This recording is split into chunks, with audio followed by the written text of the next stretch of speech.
Ito ang balitang dapat malaman ng taong bayan. Sa kabila ng tila paninira sa kanya ng mga nasa administrasyon ngayon, ay patuloy pa rin ang tiwala ng mga tao sa kanya at maging ang mga taga-ibang bansa. Isang magandang balita, Ambassador of the Socialist Republic of Vietnam to the Philippines, si His Excellency Lai Tai Binh, bumisita mismo at suportado ang Office of the Vice President. Pero bago ang lahat, kung bago ka pa lamang sa aming channel, please huwag kalimutang mag-like, subscribe at i-click ang notification bell para mas maging updated ka palalo sa lahat pa ng bagong video na i-upload namin. At eto na nga mga kababayan, ito ang magandang balita at dapat itong malaman ng taong bayan. Tila ramdam na ng taong bayan na patindi ng patindi ang tila paninira ng ilang nasa administrasyon ngayon ay Vice President Sara Duterte. At sa kabila nito ay tila patuloy pa rin ang tiwala ng mga taga-ibang bansa sa kakayanan ni Vice President Sara Duterte. At kahit hindi na ito ang kalihim ng edukasyon, patuloy pa rin ang tiwala ng taga-ibang bansa sa kanyang kakayanan. Kaya sila pa mismo ang nag-courtesy call dito. Ayon pa sa nilabas na balita kamakailan lamang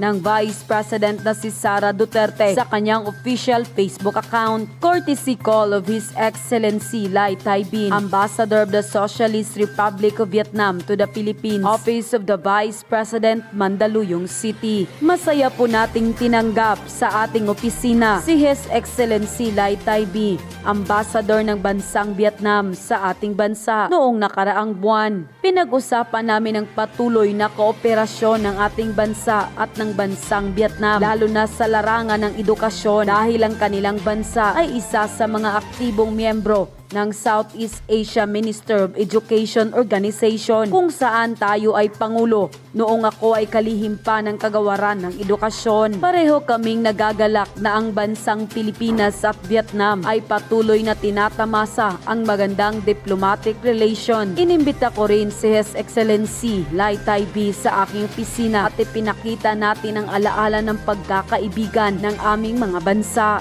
Mga kababayan, patuloy po tayong maging matatag tungo sa pagtaguyod ng isang bansang makabata at mga batang makabansa. Ang lahat ng ginagawa natin ay para sa Diyos, sa bayan at sa pamilyang Pilipino. Syukran. Unquote. Dito nga natin makikita mga kababayan na ang tunay na pagmamahal ng Vice President na si Sara Duterte sa mamamayang Pilipino at ang patuloy pa rin na pagtulong at serbisyo ng Vice President na si Sara Duterte sa kabila ng hindi pagsuporta sa kanya ng gobyernong tila kumakalaban sa kanya, na kahit patapyasan ang budget nito ng Kamara de Representante ay hindi patitinag ang pangalawang pangulo na si Sara Duterte dahil handa siyang magtrabaho kahit na maliit lang ang budget nito at patuloy ang kanyang tanggapan sa pagtulong at kahit hindi man ito suportado ng ilan sa kapwa niya politiko. Patuloy naman ang tiwala at pagsuporta ng mga leader ng taga-ibang bansa kay Vice President Sara Duterte. At kamakailan lamang ay naghatid ng tulong at agad na rumisponde ang Office of the Vice President sa Barangay Lungos sa Puti 3, Bacoor, Cavite. Ayon pa sa nilabas na balita ng Office of the Vice President na pinamumunuan ni Vice President Sara Duterte sa kanilang official Facebook online, tulong para sa Bacoor fire victims. Agad na rumisponde ang Office of the Vice President OVP sa Barangay Lungos sa Puti 3, Bacoor, Cavite kahapon, September 11, matapos ang malaking insidente ng sunog. Sa pagtutulungan ng mga tauhan ng OVP Disaster Operations Center, OVP DOC at Bacoor Disaster Risk Reduction and Management Office na ipamahagi ang 686 relief boxes sa pamilyang nasunugan. Mahagi rin ang donated items na mula sa ating mga OVP partners na binubuo ng 30 grocery bags para sa mga senior citizens, 1,790 canned goods, 60 packs biscuit, 704 pieces diapers, 80 packs soup with toothpaste at 59 packs ng toothpaste. Pansamantalang tumutuloy ang mga biktima sa 12 evacuation centers sa Bacoor, Cavite. Unquote. Naghatid naman ng saya at pag-asa sa mga bata at namigay ng mga bags ang Office of the Vice President. Bags para sa Bud Elementary School, Calasiao, Pangasinan. Isa na namang pagbabago distribution ang isinagawa ng Office of the Vice President OVP sa pamamagitan ng Pangasinan Satellite Office sa Boyd Elementary School, Calasiao, Pangasinan noong August 13, 2024. 250 na mga bag ang ipinamahagi sa mga estudyanteng grade 1 hanggang 4 sa paaralan sa tulong ng mga guro at kawani ng paaralan. Makikita ang mga maliliwanag na ngiti sa mukha ng mga estudyante habang tinatanggap nila ang kanilang mga bag na may lamang gamit pang eskwela at mga dental kit. Ipinapakita rin ng kanilang kasiyahan ang pananabik sa mas maliwanag na hinaharap sa pag-aaral. Unquote. Nang lumabas ang balitang ito, ay umani naman ito ng maraming suporta at labis na nasiyahan ng marami sa ating mga kababayan sa mundo ng social media. At ayon pa sa kanila, kahit tanggalan nyo ng budget ang VP Sara, ang 30 million vote ni VP Sara, mag-aambag-ambag kami. Hindi nyo mapapabagsak ang mga Duterte. Kahit walang budget yan, tutulong yan sa mga nangangailangan. Yan talaga ang tatak Duterte, ang puso nila para sa mga taong bayan. God bless you po always, na-expert ng Pilipinas, Sara Duterte. Ingatan po kayo lagi ng ating Diyos at ang inyong pamilya. Ang tunay na nagmamahal sa bayan, nagtratrabaho ng tapat at hindi kurap, laging minamaliit, ngunit laging pinagpapala ng ating Diyos. Simple, ngunit maraming kaalaman, di materialistiko sa pamumuhay, subalit kagalang-galang. Yan ang aming VP Sara, mapagkakatiwalaan sa lahat ng bagay. Filipino people loves you, Madam VP Sara. Kahit na tinatraidor ka ng ibang kawani ng gobyerno, busilak at pagmamahal sa bayan ang umiiral sa puso mo. Isa kang tunay at karapat dapat maging ina at leader ng Pilipinas. Wow! Sobrang nakakahangang mga ginagawa ni Inday Sara para sa ating mamamayang Pilipino. Kaya ayaw nilang may budget si Inday Sara para limitado na ang galaw niya para isipin ng taong bayan. Wala siyang nagawa. Wow! Lalong magwawala ang mga walang kwentang kongresista sa OVP. Narinig ng Diyos sa mga hinaing ng taong bayan na matulungan ng OVP at sa gayon patuloy niyang mabigyan ng tulong ang mga nangangailangan. Unquote. Good job mga kapuso! Buti naman at may naibalita kayong maganda. Magandang araw mga kapuso, narito po tayo ngayon sa Gate 6 itong PITX dito sa Parañaque. Dahil ngayong araw ay inaugurasyon itong libreng sakay ng Office of the Vice President ang kanilang bus mula rin sa PITX patungkol na Cavite. Halika silipin natin yung web ng bus. Sir, kikira na po. Ayan. So, mga kapuso, ito po yung loob ng bus. Yan, makikita po natin na may table sila dito sa gitna at magkaharapan yung mga tao. Tanungin natin si ma'am. Kumusta po yung pagsakay niyo dito? So far, nabigla kami, no? Actually, ako pala, nabigla ako. May libreng sakay pala ngayon from here up to Naik. So, it's good thing na may ganitong programa si Vice President. Okay. Ma'am, kayo po, ano masasabi niyo dito sa bus na libreng sakay? Super nice. Sana magtagal to. Araw-arawin nyo talaga to, ha? Oo. Anong masasabi niyo dito sa space niyo dito sa bus? Okay naman po, sir. Comfortable. Tapos, first time kong makasakay sa libreng sakay. Tapos, ganito pa yung inspect namin. Kala namin yung isa-isang upa na walang table, pero meron pang table. Okay. So, yan, mga kapuso, nakikita natin yung table nila. Merong QR code dito. Ang sabi sa atin, yan, may libreng wifi din daw dito. At syempre, yun nga ang kinatutuwa nila, libreng sakay ito. At ang hope nga ng mga kapuso natin, na mga taga-Cavite, at syempre, magpupunta dito sa PITX, pagtagal yung programang ito, para syempre, mas lagi rin silang malilibre. Imagine that. Actually, ang libreng sakay ay ang talagang majority na nakaka-avail niyan, no, ay mga taga-Luzon. VP Inday Sara lang malakas. Sana all! Diba, imagine niyo lang mga Lods, pag bibigyan ng sapat na budget si VP Inday ay ipamimigay niya lang niya na tulong sa mga kababayan natin. Quality services, yung libreng sakay, malaking tulong iyan sa mga kababayan natin, di ba? Ano pa ba? Mga burial assistance, di ba? Mga cash assistance, di ba? And whether you like it or not, malaki talaga ang natutulong ng Office of the Vice President, di ba? Sa mga kababayan natin. And imaginein mo yung libreng sakay, since nag-start as Vice President si VP Inday hanggang ngayon, andyan pa yan. Consistent. Diba? And I've heard, ini-expand pa nga nila sa ibang lugar. Diba? Imagine niyo gaano kalawak at gaano kadami ang naaabot na tulong ng Office of the Vice President sa mga mamamayang Pilipino. Tapos i-zero budget nyong mga hinayupa kayong mga buhaya kayo. Subukan nyo. Kasi lahat ng mga taong na-experience ang magandang serbisyo ng Office of the Vice President, makakatikim talaga lahat kayo. Pag ikinat nyo at hindi nyo binigyan ng budget ang OVP, para nyo na rin kinat ang magagandang tulong na ibinibigay ng OVP sa mga Pilipino. Pag-uusapan natin ngayon, ito po, no, House of Representatives sa pamumuno po ni Kimbo at Nico, dito po sa House Appropriation Committee, formal na pong kinaltasan, no, yung ipopropose po nilang budget ng OVP ay kinaltasan na po ng 1.293 billion, no, pesos. Talagang gusto po nilang pasukuin, no, itong ating Vice President, pero hindi po sila magtatagumpay. Kahit zero po budget, willing pong magtrabaho ang ating Vice President. Okay, yan po 1.293. Pag-usapan din po natin, ito po, naglabas po ang COA, wala pong problema ang DepEd ni BP Sara pagdating po sa pera. Ulitin ko po, walang problema, no? Sino ba tong promote ng promote? Pag may magpo-promote po dito ng mga kalaban natin vlogger, tatanggalin ko po. Warning na po yan. Wala pong problema ang COA sa DepEd ni BP Sara. Ano? Badung. Nung sinalang yung DepEd, ang dami. Nasa utak lang po ng mga congressman ang problema sa DepEd. Yan po ang maliwanag, no? Naglabas po ang COA ng unmodified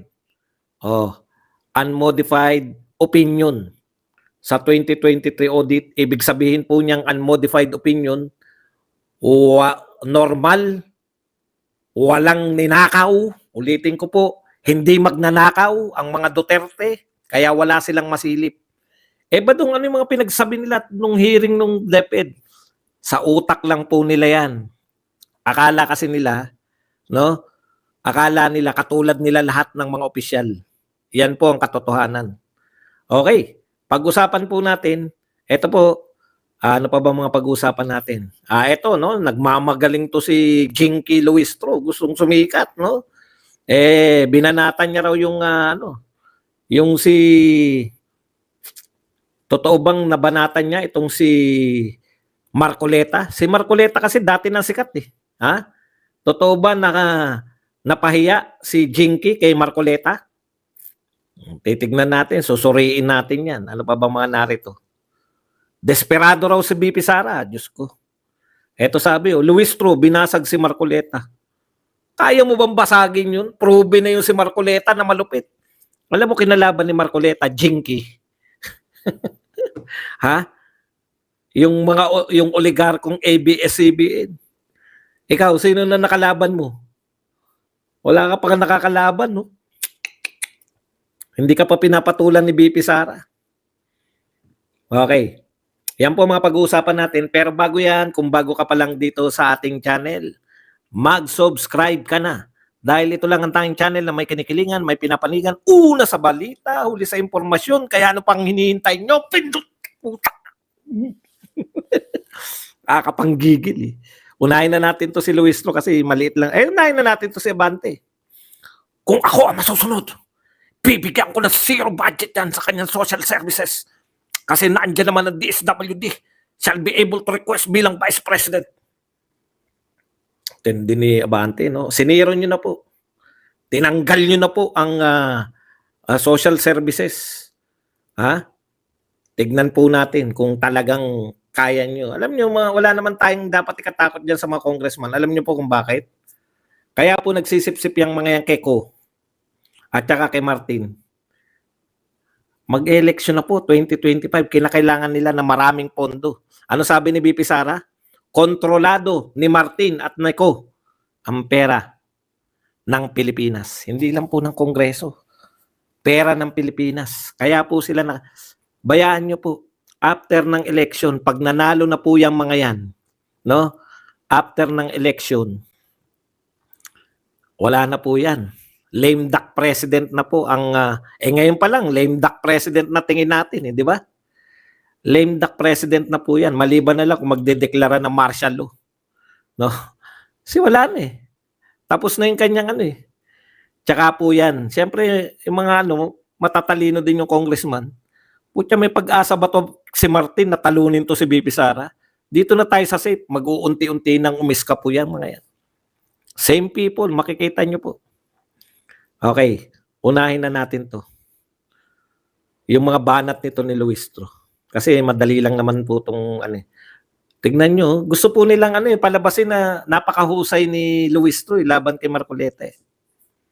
Ang sabi po rito, no, binasag ni Luistro si Marcoleta. Hindi, binasag daw. Ito po. Sabi po rito,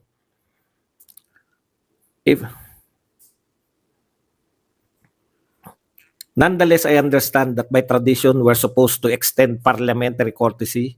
Ito po sabi ni Luistro, and by which we're not supposed to raise questions on the budget of OBP. However, Madam Chair, I wish to ask the committee if we will be always submitting to the tradition.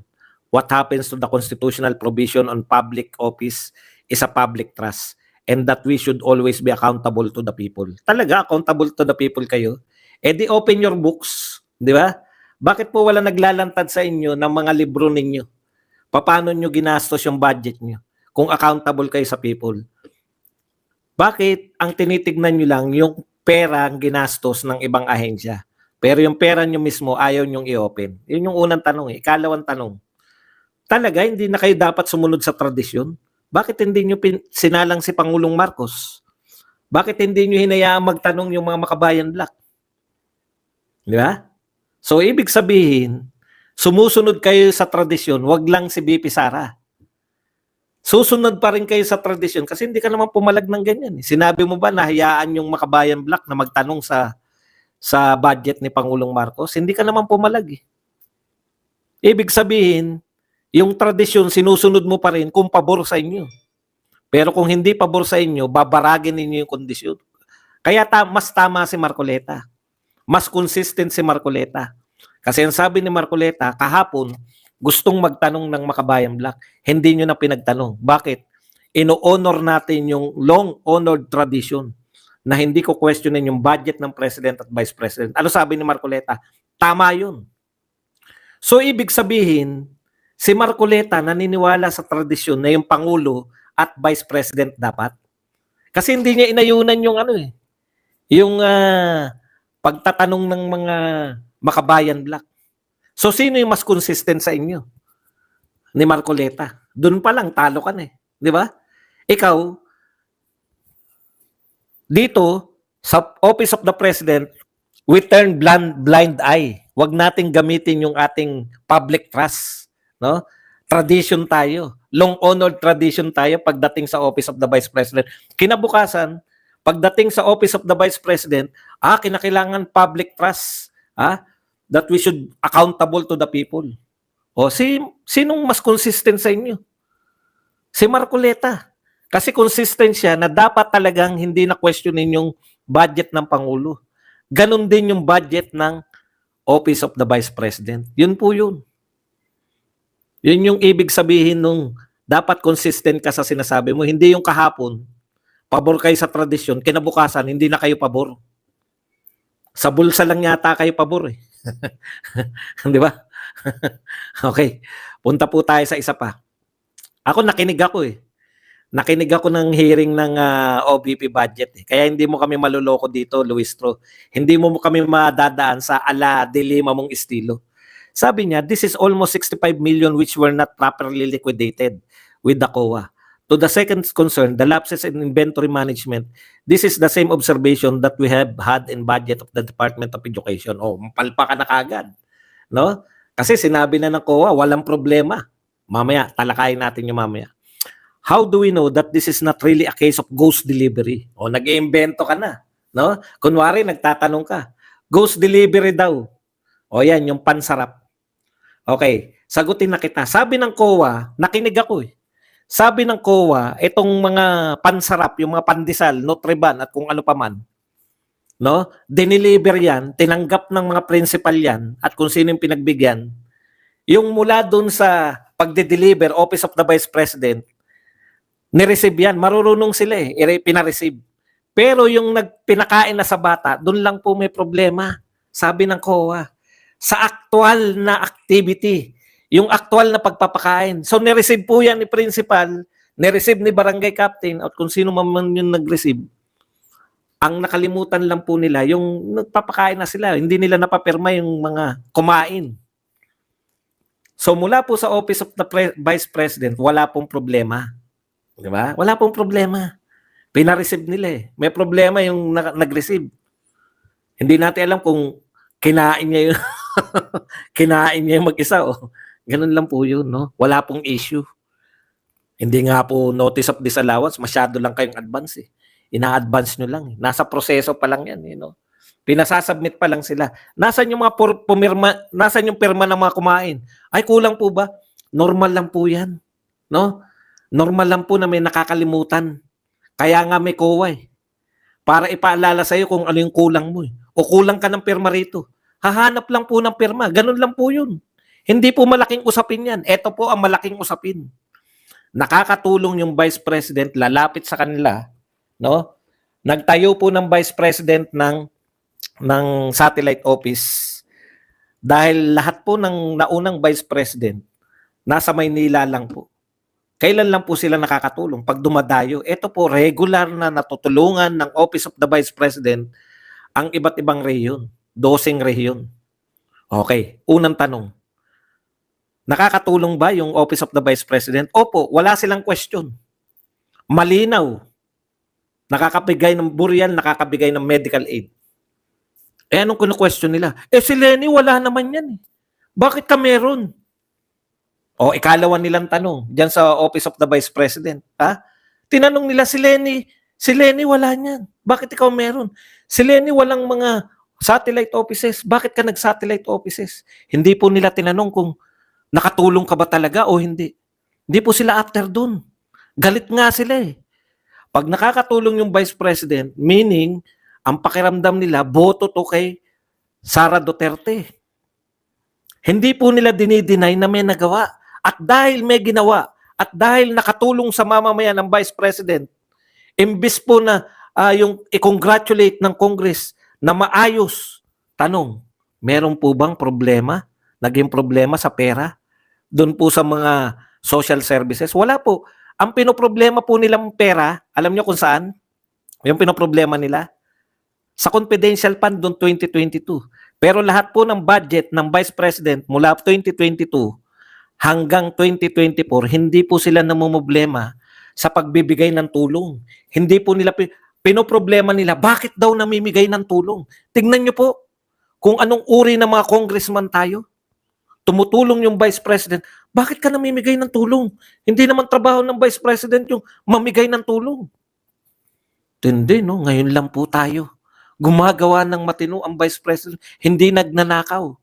Alam niyo po ba kung may hint, meron lang silang hinuha na nagnakaw, yan po itatapik nila. Saan napunta to? Hindi po nila tinatapik yun. Hindi po nila maitapik na binulsan nyo ba to? Bakit nawawala tong pera na to? Hindi po nila tinatapik yun.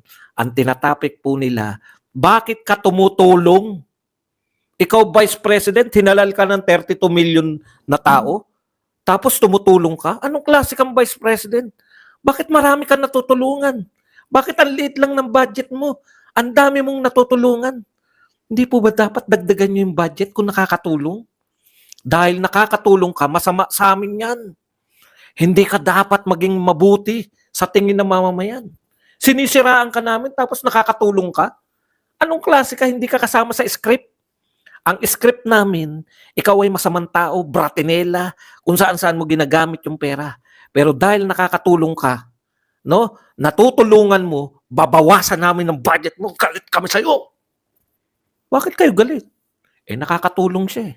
Hindi namin makitaan ng butas. Wala po silang makitang butas. Dahil kung meron silang makitang butas, sasabihin nila yan, eto nga, wala makita. Oh. Sabi nyo, How do we know that this is not really a case of ghost delivery? Bakit hindi mo pagbintangan na ghost delivery?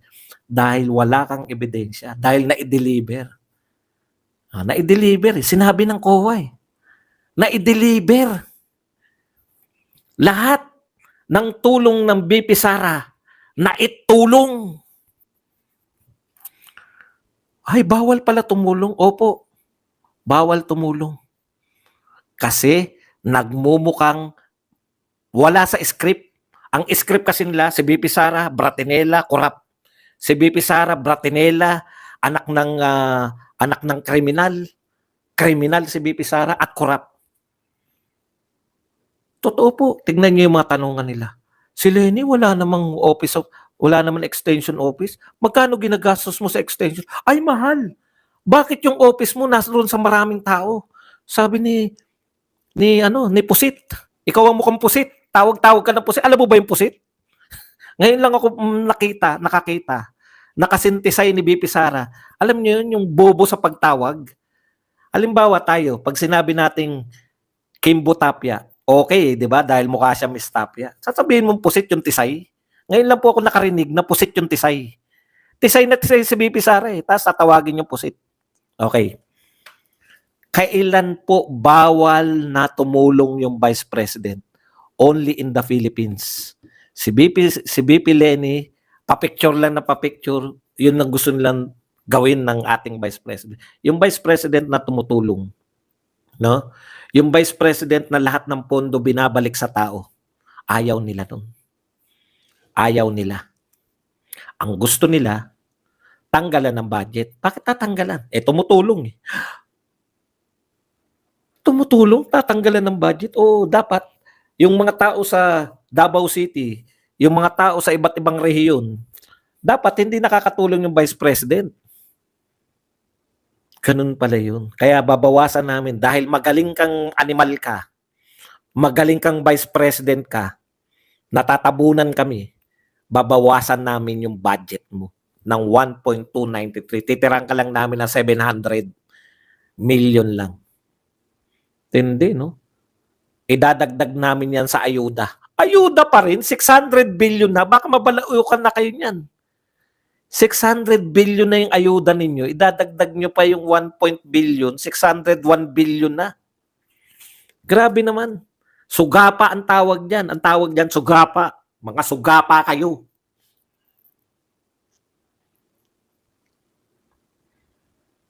Grabe, no?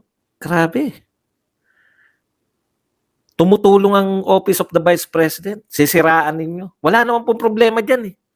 Tignan nyo, tinanong nyo si COA, meron bang disallowance yung Office of the Vice President sa social service? Hiwalay po natin yung confidential fund kasi nahanapan nila yung confidential fund eh. Social service. Yung pagtulong sa tao, meron po ba na disallowance? Sa sagot ng COA? Wala. Wala. Ibig sabihin, yung pera para sa social services, nabibigay sa tao, yun ang sabi ng COA. Ano po bang kapanipaniwala? Ito si Luistro o yung COA? Sa COA tayo. Sa COA tayo. Di ba? Okay. Sabi ng COA, walang notice of disallowance sa social service. Ibig sabihin yung pinamimigay ng BP Sara. Tinanong nila, pinahiya. Ganito lang pala. Tinanong pa nila yung COA eh. Kasama ba talaga sa trabaho ng Vice President yung social service? Opo. Kasama yan sa trabaho nila. Kasama daw. Hindi duplication. Kasama sa trabaho. Bakit babawasan ng pondo? Ayaw nga makatulong eh. Di ba? Ayaw makatulong. Sabi ng COA, walang problema. Eto pa napahiya sila. Kung nanood kayo, hindi ako nanood ng DepEd pero ang dami puro na sinite na mga problema ng mga congressman. Ito po ang sabi ng COA. Lumabas na po. COA gave DepEd, ngayon lang po, unmodified opinion in 2023 audit report. Ano po ibig sabihin ng unmodified? Teka, pasalamatan muna natin yung nagpakape. Baka Ardito Paniagua, thank you very much sa 75 pesos na pangkape. Yan. Add natin siya moderator. Sino pa ba? Meron pang saglit lang ha. Baka magalit tong mga nagpapakape, hindi natin nababati. Alo, nag-brown out sa akin ano. Bakit nagba-brown out? Dito na nga ako tumingin. Super chat. Ardito Paniagua at si Ki. Thank you very much kay Ki na nagbigay sa atin ng 800 yen. Yan. Yan po. At yun na nga mga kababayan, ano na ang masasabi mo? Kung mayroon kayong hinaing at komento patungkol sa balitang ito, please comment down below. Pag-uusapan natin yan sa comment section. At kung nagustuhan nyo ang video, ay huwag kalimutang mag-like at i-share na din para mas marami pang makaalam at umabot ito sa marami sa ating mga kababayan. Maraming salamat po!